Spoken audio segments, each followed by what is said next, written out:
Hello everyone, welcome back to Magnet Brains. मैं हूं स्वाति, आपकी इंग्लिश एजुकेटर, और यहाँ एक बार फिर हम आए हैं क्लास 7 के साथ। और मेरे पीछे है पूरी टीम जो कि क्लास 6 से क्लास 8 को पढ़ाती है। मैग्नेट ब्रेन्स के इन सारे टीचर्स ने आपके लिए सारे सब्जेक्ट्स के वीडियोस को कंप्लीट कर दिया है। अब आपको सिर्फ इतना करना है कि पढ़ना है बहुत अच्छे से, और उसके बाद मार्क्स लेके आने हैं एकदम 1 नंबर, और हमें बताना है so that we can feel proud of you. Now we are going to start with जो यूनिट 3 की हमारी सब पोम है, सब यूनिट है, जो पोम है हमारी द शेड, उसका अब हमें एमसीक्यू स्टार्ट करने हैं। Before we start the MCQ, हम फटाफट एक बार इसकी समरी देखेंगे ताकि वो पूरा जो एक पोम था वो हमारे दिमाग में वापस आ जाए, and then we will start with the questions. Clear? चलिए स्टार्ट करते हैं हमारी समरी के साथ। So there is a shed at the bottom of the poet's garden and the poet wishes to visit it one day. So ये जो shed है, shed क्या है? एक तरीके से एक मतलब एक जगह है जहाँ पे लोग आते जाते नहीं है। जैसे आप यूजुअली उनको अपना कुछ सामान जो आप यूज़ नहीं करते हो वो यूज़ कर मतलब रख देते हो, या यहाँ शेड के अंदर आप एनिमल्स को रखते हो। एनिमल्स को आप जैसे आपके पास अगर लेट्स से हॉर्सेस हैं या आपके पास काऊ है तो उनको भी शेड कहते हैं, लेकिन उसके लिए फिर वो हॉर्स शेड हो जाता है, काऊ शेड हो जाता है। ये जिस शेड की हम यहाँ बात कर रहे हैं ये एक ऐसी जगह है पोएट के गार्डन में जहाँ पे कोई आता जाता नहीं है, जो बहुत टाइम से जो है अबैंडन्ड है, मतलब वहाँ पे सिर्फ कुछ सामान रखा हुआ है और वो एकदम रस्टेड है, पूरा वहाँ धूल हो रही है, स्पाइडर वेब्स हैं। इसका मतलब कि एक टाइम पे वो यूज़ हुआ करता था बट अब वहाँ कोई आता जाता नहीं है। अब ऐसे शेड को देख के पोएट को क्या फीलिंग आ रही है, प्लस उनके बड़े भाई ने उन्हें किस तरीके से उसके बारे में डराया हुआ है, वही देखने वाले हम इस पोम में। So there is a shed at the bottom of the poet's garden and the poet wishes to visit it one day. So poet के garden के एकदम अंत में एक shed है और poet का मन है कि एक दिन वो उस shed के अंदर ज़रूर जाएंगे। There is a spider's web on the door of the shed and its hinges are rusty and creak when the wind blows. अब वहाँ पे जो डोर है उस शेड का, उसका जो डोर है, जैसे कि मान लो ये शेड है और ये शेड का डोर है। So let's take a red colour pen.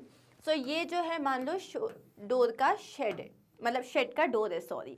अब यहाँ पे जो है पूरा जो है एक स्पाइडर वेब टाइप का जो है, हर जगह जो है स्पाइडर वेब्स जैसे बने हुए हैं। ओके, अब पोएट को, और उसके जो हिंजेस हैं, हिंजेस क्या होता है? डोर जो है दीवार से किससे कनेक्टेड होता है? हिंजेस से। ये होते हैं उसके हिंजेस। ओके, तो वो दरवाज़ा जो होता है वो आपकी दीवार से जिस चीज़ से कनेक्टेड होता है, जो नट्स जो होते हैं उसके, उसे हिंज कहते हैं। तो अब वो यहाँ पे ये कह रहे हैं इसके जो हिंजेस हैं वो रस्टी हैं। रस्टी हैं मतलब उसमें जंग लग गई है। एंड द क्रीक, क्रीक मतलब जैसे वो भूत वाली उसमें मूवी में आवाज़ आती है ना, जब दरवाज़ा ओपन होता है तो उसको क्रीक करना कहते हैं। मतलब जब आपका जो दरवाज़ा है वो प्रॉपरली ऑयल्ड नहीं होते हैं उसके हिंजेस, तो उसमें से एक आवाज़ आती है, उसे क्रीक करना कहते हैं। तो जब हवा चलती है तो ये जो दरवाज़ा है ये क्रीक करता है, इसकी जो मतलब जो हिंजेस हैं क्योंकि वो रस्टी हैं तो वो क्रीक आवाज़ करता है। The poet often thinks about it while lying in his bed.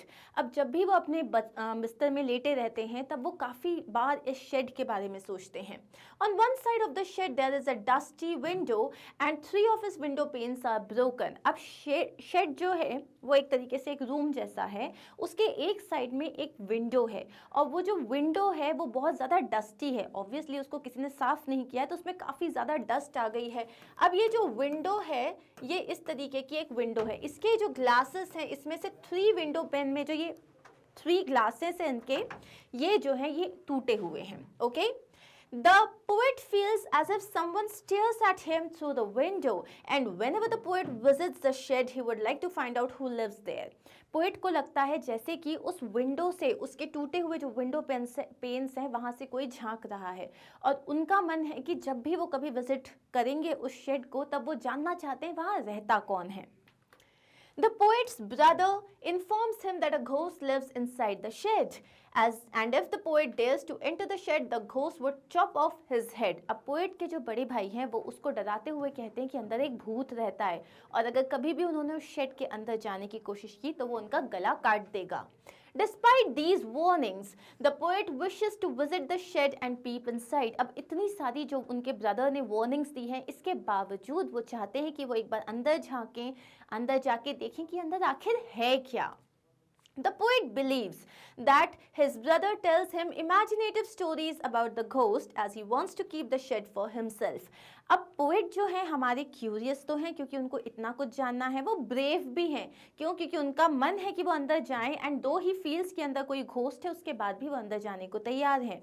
Plus हमारे पोएट जो हैं वो बड़े इंटेलिजेंट है क्योंकि उनको लगता है कि उनके जो ब्रदर हैं वो उनसे झूठ कह रहे हैं क्योंकि घोस्ट जैसा तो कुछ होता नहीं है। सो डेफिनेटली वो मुझे इतनी सारी इमेजिनेटिव स्टोरीज बता रहे हैं ताकि वो पूरा जो शेड है वो उनका रहे, and may be it is his secluded place जहाँ पे वो अपना स्पेयर टाइम जो है, मतलब जो टाइम है जो भी उनके पास बचा हुआ होता है वो उसको जो है सीक्रेटिवली स्पेंड करते हैं। The poet no longer feels anyone staring at him or hears any strange noises coming from the shed. अब पोएट जो है उनको अब वहाँ पे शेड से कोई ऐसी फीलिंग नहीं आ रही है कि अंदर कोई है या वहाँ से आवाज़ें आ रही है। The spider too is no longer there, अब वहाँ पे स्पाइडर भी नहीं है। Thus very soon he would go inside the shed, इसीलिए अब वो सोच रहे हैं कि बहुत जल्दी एक दिन वो उस शेड के अंदर जाएंगे। He is still waiting for the right time to come as he is reluctant to go inside. तो हमारे जो पोएट है उनको लगता है नहीं एक दिन मैं ज़रूर अंदर जाऊंगा, लेकिन मे बी कि अभी भी वो जो हैं उनके अंदर उतनी ब्रेवरी नहीं आई है क्योंकि है वो अभी एक छोटे से बच्चे, तो वो सोच रहे हैं कि नहीं अभी is not the right time, but किसी दिन एक सही टाइम आएगा जब मैं डेफिनेटली इस शेड के अंदर जाऊंगा, लेकिन अभी नहीं जाऊंगा बिकॉज अभी he is reluctant to go inside, मतलब अभी वो नहीं चाहते अंदर जाना। So that was the summary of a poem the shed. इसका एक्सप्लेनेशन क्वेश्चन आंसर्स वो सब हम ऑलरेडी देख चुके हैं। You will find all those videos, आप यूट्यूब पे भी आपको मिल सकती है या हमारी मैग्नेट ब्रेन्स की वेबसाइट पे भी मिल सकती है। कैसे आपको वो मिलेगी वो मैं आपको बताऊंगी by the end of this video. Now अब हम देखते हैं मल्टीपल चॉइस क्वेश्चंस। बहुत इजी क्वेश्चंस हैं, all you have to do is be with me.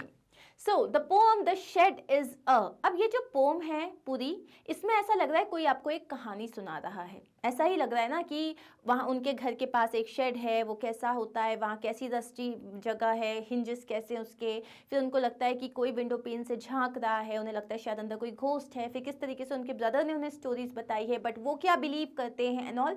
सो एक तरीके ऐसा लग रहा है कि वो एक स्टोरी को नरेट कर रहे हैं, इसीलिए इस पोम का फॉर्म क्या है, it's not a sonnet. Sonnet क्या होता है, जो 14 लाइन्स की पोम होती है जो एक सिंपल राइमिंग पैटर्न फॉलो करती है। So it is a narrative. क्या है ये एक नरेटिव है बिकॉज ऐसा लग रहा है जैसे कि कोई स्टोरी नरेट की जा रही है। Clear with the first answer. Second question देखते हैं। अब the shed is located, shed कहाँ पे है, outside the village, no, outside the garden, no, at the bottom of the garden, yes, where is your shed, at the bottom of the garden, मतलब एकदम garden के अंत में है। Next question क्या है, What does the spider's web indicate? ये जो स्पाइडर का जो वेब होता है ये क्या इंडिकेट करता है? The shed has often been opened. अब कोई चीज जो बार बार खुल रही है बंद हो रही है उसमें यूजुअली मकड़ी के जाले नहीं लगते, तो ये तो नहीं हो सकता। The shed has not often been opened. ये हो सकता है कि शेड जो है उसको ज्यादा बार खोला नहीं जाता, ओके ये तो हो सकता है। The shed वो has never been opened, ये तो पॉसिबल नहीं है क्योंकि शेड जो है वो जैसे बता रहे हैं कि उनका ब्रदर डराता है नॉल, कभी तो ओपन हुआ होगा। So both C and B. Now the thing is, हो सकता है अब वो शेड है उनके घर के गार्डन में भी है तो कभी तो ओपन हुआ होगा। So the answer here is B, कि बहुत कम ओपन हुआ है वो। नेक्स्ट हम देख लेते हैं, the child wishes to open the shed, what trait is highlighted here. अब ये जो बच्चा है ये शेड को ओपन करना चाहता है, इससे उसके कौन से कैरेक्टर की, मतलब उसके कैरेक्टर के किस पैरामीटर की बात होती है, उसके बारे में हमें क्या पता चलता है कि वो ओपन माइंड है? नहीं, ये तो बिल्कुल नहीं पता चलता। क्यूरियस है, ओके, फ्री माइंड है, मिस्ट्री है, नहीं, यहाँ हमें बेसिकली ये पता चलता है कि उसको नई नई चीज़ों को जानने की उत्सुकता है उसके अंदर, उसे हम कहते हैं curiosity. So the answer will be curiosity. Next is, to keep through its window will require, sorry it is peep, to peep through its window will require, तो उसके विंडो से अगर आपको पीप करके देखना है तो उसके लिए क्या जरूरी है, the courage of the child, the courage of the spider. अब उसको विंडो से देखना है तो स्पाइडर का करेज तो डेफिनेटली नहीं चाहिए होगा, इसको हटा दो। The courage of the brother, अरे बच्चे को देखना है तो उसके भाई में अगर करेज होगा तो हम क्या कर लेंगे, बिल्कुल नहीं। So what will be the answer, the courage of the child. अगर उसको लग रहा है उसके अंदर भूत है, तो अगर वो चाहता है कि उसके अंदर वो झांक के देखे, तो इसके लिए क्या चाहिए, उसको बहादुरी चाहिए ना, तो वो हो जाएगा करेज ऑफ द चाइल्ड। अब नेक्स्ट क्वेश्चन क्या है, the warning of the brother is, उसका जो बड़ा भाई है वो उसे क्या वार्निंग देता है, he will be chased by the dragon, dragon जैसी तो कोई बात हुई ही नहीं है। ही विल गेट हर्ट, ऐसा भी कोई बात नहीं हुई है। He will soon die, no. The ghost will kill him. Yes, the thing is there is a ghost inside और वो उसको मार देगा. So what will be the answer? The ghost will kill him. Next is the speaker of the poem. ये जो पूरी pome narrate की है, ये किसने नरेट की है, ये नरेट की एक छोटे से बच्चे ने. So the answer is a child. The window mentioned in the poem is in the. अब ये जो विंडो जिसके 3 पेन्स टूटे हुए हैं, ये जो मेंशन की गई है वो कहाँ है, बेडरूम में है, नहीं बेडरूम में तो नहीं है, ड्राइंग रूम में है, नहीं है, सिटिंग रूम में है, नहीं है, ये कहाँ पे है, गार्डन में जो शेड है उसमें है. क्लियर. नेक्स्ट क्वेश्चन पे बढ़ते हैं आगे. The author's brother wants him not to. अब ऑथर का जो ब्रदर है, जो उसका बड़ा भाई है, वो क्या चाहता है, he doesn't want him to play in the garden. नहीं, उसे गार्डन में प्ले करने से कोई दिक्कत नहीं है. Fear the ghost, देखो क्या लिखा है, not to fear the ghost, नहीं, वो चाहता है वो घोस्ट से डरे, तो सेकंड पॉइंट भी नहीं हो सकता. Not to touch the web, उसे क्या फर्क पड़ता है वो वेब को टच करे, वो भी नहीं होगा. Not to enter the shed, that is the right answer. वो नहीं चाहता कि उसका जो भाई है वो शेड के अंदर जाए, so that is why he is giving him all the ghostly stories. So answer क्या हो जाएगा, डी हो जाएगा. Next is when the speaker passes by the window he thinks that, जब हमारे जो स्पीकर हैं द चाइल्ड, जब वो उस विंडो के पास से गुजर रहे हैं तब उन्हें क्या लगता है, ही थिंक्स क्या, someone is staring at him, कोई उन्हें देख रहा है, कोई झांक रहा है. the spider will jump upon him, जो मकड़ी है वो उसके ऊपर जंप कर जाएगी, नहीं ये तो नहीं लगता. the window pane will break, अब भाई 3 तो ऑलरेडी टूटे हुए हैं, एक बचा हुआ है, लेकिन उनको ऐसा कुछ नहीं लगता कि वो टूट जाएगा. the ghost will attack him, no, उनको लगता है कि कोई उनको देख रहा है, विंडो से छुप के कोई जो है उनको देख रहा है. the someone is staring at him is the right answer. What feeling of the poet is exhibited in his peeping through the window? अब यहाँ पे क्वेश्चन है कि जब वो बोल रहे हैं कि कोई जो है पीप कर रहा है या वो पीप करना चाहते हैं, तो उसमें उनकी कौन सी फीलिंग है जिसके बारे में बात हो रही है. द पोएट इज इमोशनल है, तो यहाँ पे इस बारे में तो डेफिनेटली कोई बात नहीं हो रही है. The poet is careless, no. The poet has a lot of time, no. The poet is curious, ये हमने पहले भी डिस्कस किया है. पोएट जो है वो हमारे क्यूरियस हैं, इसीलिए वो झांक के देखना चाहते हैं कि उसके अंदर क्या है. Okay. Next is what is the condition of the window described in the pome. ये जो पोम में विंडो की जो कंडीशन डिस्क्राइब करी हुई है, सो वो कैसी है. So it is sparkling with its new glass panes. So यहाँ पे क्या हमने जो विंडो के बारे में डिस्कस किया है पोम में, उसके एकदम न्यू ग्लासेस हैं and it is sparkling shining. Definitely not. The 3 panes of it are cracked. 3 panes उसके टूटे हुए हैं. Yes. All panes are broken off. No, सारे नहीं, सिर्फ 3 कांच टूटे हुए हैं. The children playing cricket have broken the window completely. ऐसा हमें कुछ नहीं बताया है. So this is not there. The right answer is उसके 3 panes जो हैं वो टूटे हुए हैं. Clear? आगे बढ़ते हैं. Why does the poet want to peep through the window as he passes it? जो पोएट है वो विंडो से झांक के क्यों देखना चाहता है जैसे वो वहां से गुजर रहा है. To see the ghost? To steal something? वो कुछ चुराना तो डेफिनेटली नहीं चाहता. To find out if somebody is staring at him? To see his brother and his friends? नहीं, ये भी नहीं है. अब क्या वो घोस्ट को देखना चाहता है या वो देखना चाहता है कि कोई उसको देख रहा है. Yes. The answer is to find out if somebody is staring at him. क्यों? क्योंकि हमारी पोम में मेंशन है कि उनको ऐसा लगता है जब भी वो उसको क्रॉस कर रहे हैं कि विंडो से कोई झांक के देख रहा है. Clear. Next is why does the speaker's brother lie to him. अब स्पीकर का जो भाई है वो उनसे झूठ क्यों बोलता है. क्यों? क्योंकि वो चाहता है कि वो स्पीकर को मिसलीड करे, मतलब वो चाहता है कि स्पीकर जैसे शेड में ना जाए. He wishes to solely use the shed, वो चाहते हैं कि उनका पूरा शेड वो अकेले यूज करें. He wishes to sell away the shed, इतने तो बड़े हुए नहीं है कि वो शेड को सेल कर देंगे। He is afraid of the ghost, know the thing is वो चाहते हैं उस पूरे शेड पे सिर्फ उनका राज हो, तो वो इसीलिए he wishes to use the shed solely, solely का मतलब होता है वो अकेले यूज करना चाहते हैं पूरे शेड को। Now what according to the poet's brother would the ghost do if he entered the shed? So what is the question? अगर पोएट के ब्रदर के हिसाब से अगर जो हमारे पोएट हैं, जो चाइल्ड है, अगर वो शेड के अंदर एंटर करेगा तो क्या होगा उनके साथ? The ghost will chit chat with him, ghost उनसे बातें करेंगे? बिल्कुल नहीं। The ghost would chuckle to see him, ghost जो है उसे देख के हंसने लग जाएंगे? नहीं।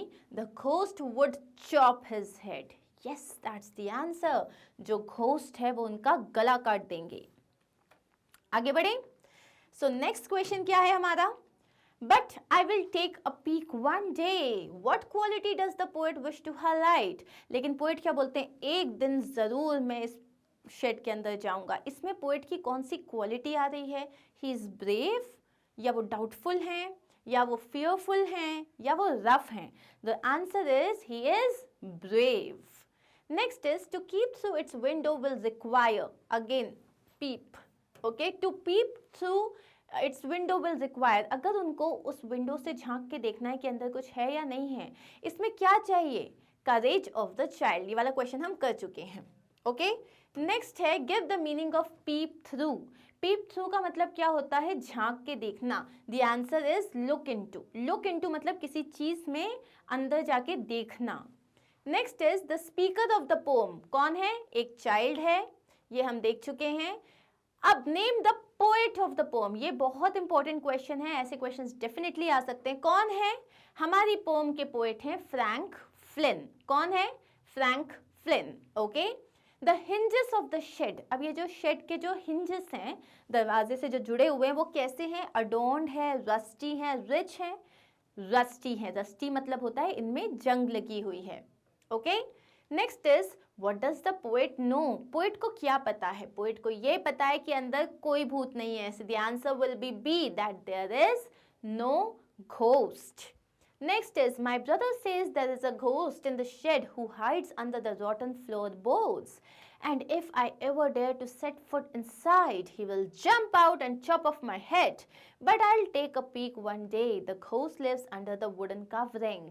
तो अब यहाँ पे हमने एक छोटा सा पार्ट लिया हुआ है हमारी पोम से, जिसमें वो बोल रहे हैं कि मेरे भैया ने मुझे बताया है कि अंदर शेड के अंदर एक घोस्ट है, और वो जो है, वो जो नीचे जो फ्लोर बोर्ड है, मतलब जो ज़मीन है वहाँ की, यूजुअली आप जब विंटर मतलब फॉरेन कंट्रीज़ में जाओगे तो वहाँ पे क्योंकि बहुत ज़्यादा ठंड होती है, तो वहाँ पे लकड़ी की फ्लोरिंग होती है, पूरी वुडन फ्लोरिंग होती है। तो वो बोल रहे हैं जो फ्लोर बोर्ड्स हैं, लकड़ी के जो बोर्ड्स हैं, ये पूरे ख़राब हो चुके हैं, सड़ चुके हैं, इसके नीचे वो भूत रहता है। And if I ever dare to set foot inside, और अगर मैंने कभी भी उस शेड में कदम रखने की कोशिश की, he will jump out and chop of my head, वो वहाँ से एकदम से जंप करेंगे और मेरा गला काट देंगे।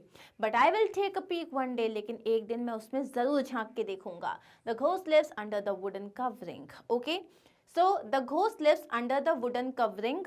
वुडन कवरिंग कहाँ का? Of the board, of the shed, of the door, या ऑफ द फ्लोर? किसकी वुडन कवरिंग के नीचे है घोस्ट? किसके? बोर्ड के, फ्लोर के? द आंसर इज फ्लोर के, फ्लोर की wooden covering. Okay, floor board बोला हुआ है इसलिए। नेक्स्ट है it will jump out to, वो क्यों जंप करेगा ghost? Injure him, kill him, cut off the poet's head, या शेक हैंड्स, हाथ मिलाने के लिए, उनको इंजर करने के लिए, किल करने के लिए। The answer as per the poem is cut off the poet's head, poet का गला काट देने के लिए। Dare to set foot inside मतलब अगर तुमने कोशिश की, हिम्मत करी अंदर पैर रखने की, मतलब इसका होता है पुट वन फुट फॉरवर्ड या गो इनसाइड। ओके, आंसर दिखा दिया मैंने आपको। To dare to set foot inside का मतलब होता है अगर तुमने अंदर जाने की कोशिश करी, अगर तुम if you will go inside. And that is it, ये here we are done with all the questions, MCQs of this poem. तो हमने हर लाइन में से क्वेश्चंस लिए हैं। आई होप आपको, एंड ट्रस्ट मी, आपको अगर एग्जाम में क्वेश्चंस आएंगे तो इन्हीं MCQs में से आएंगे।